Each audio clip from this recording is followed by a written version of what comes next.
A barefoot boy stood at the corner of a narrow alley in Manila's slums, the late afternoon sun casting golden rays on the rusted tin roofs.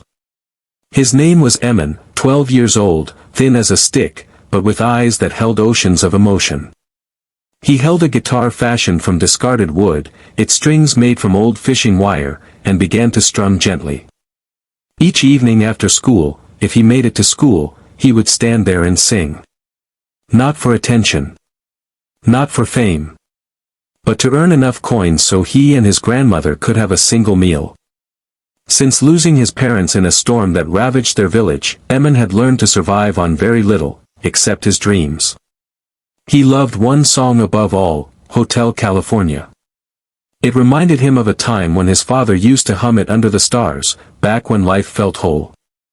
Emman's voice wasn't trained, but it was real. Honest.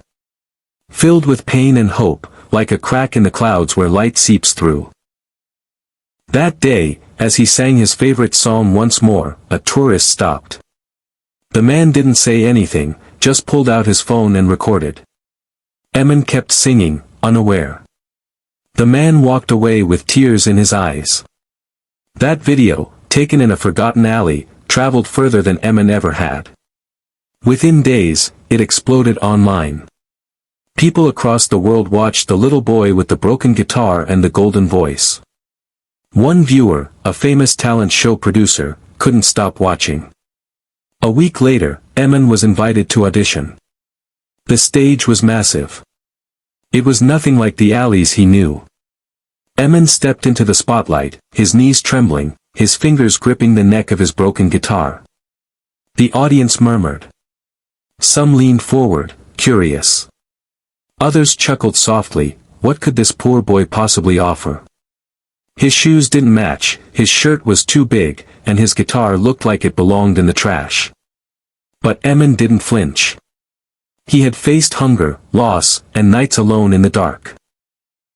This was just a stage. When the first chords of Hotel California played, he closed his eyes and took a deep breath. His voice emerged, not perfect, but soul-stirring. The judges looked at each other, surprised. As he moved into the chorus, the entire hall fell silent. His voice carried not just the melody, but the memories of sleeping on cardboard, of singing through tears, of whispering promises to his grandmother that one day, things would change. People stopped recording. Some wiped their eyes.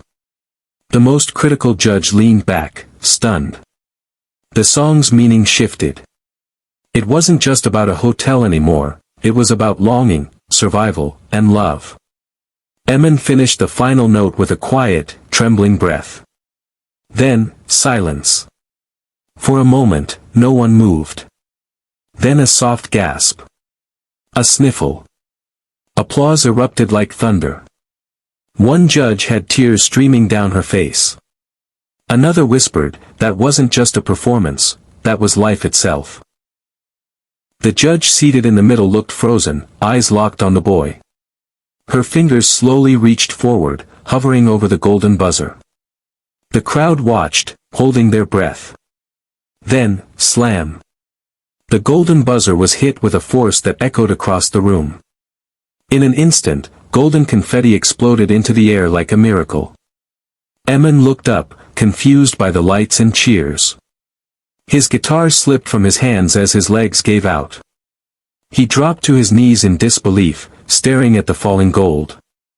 The host ran to him, pulling him into a hug, whispering, "You've just changed your life, little brother." The judges were on their feet, clapping, some wiping away tears. In the wings, Emman's grandmother clutched her scarf tightly, sobbing uncontrollably. She had sold the last piece of jewelry her daughter owned to get Emman to the audition. It had been their final hope. And now, it had come true.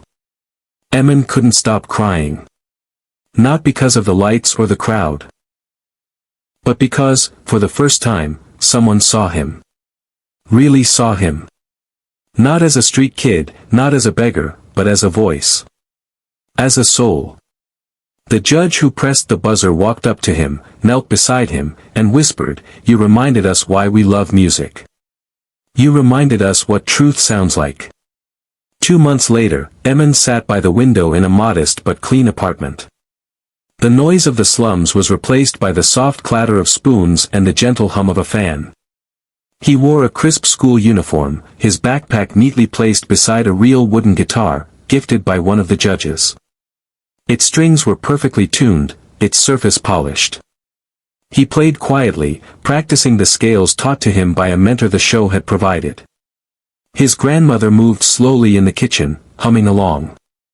They no longer worried about the next meal. The viral video had opened doors to scholarships, a music contract, and a future filled with light. Yet Emman hadn't changed inside. He still sang with his eyes closed, still remembered the feel of concrete beneath his feet. He knew his voice had given them a second chance. And so, when he stepped onto an international stage in Los Angeles for his first global performance, he didn't sing to impress. He sang to honor every child still standing on dusty corners, clutching broken dreams. Before singing, he looked out at the crowd and said softly, "This is for all the kids who sing in the dark, hoping someone will hear them. I was one of them. And someone did." The audience rose to their feet before the first note even left his mouth. Emman smiled, closed his eyes, and sang, not just for himself, but for every unheard voice.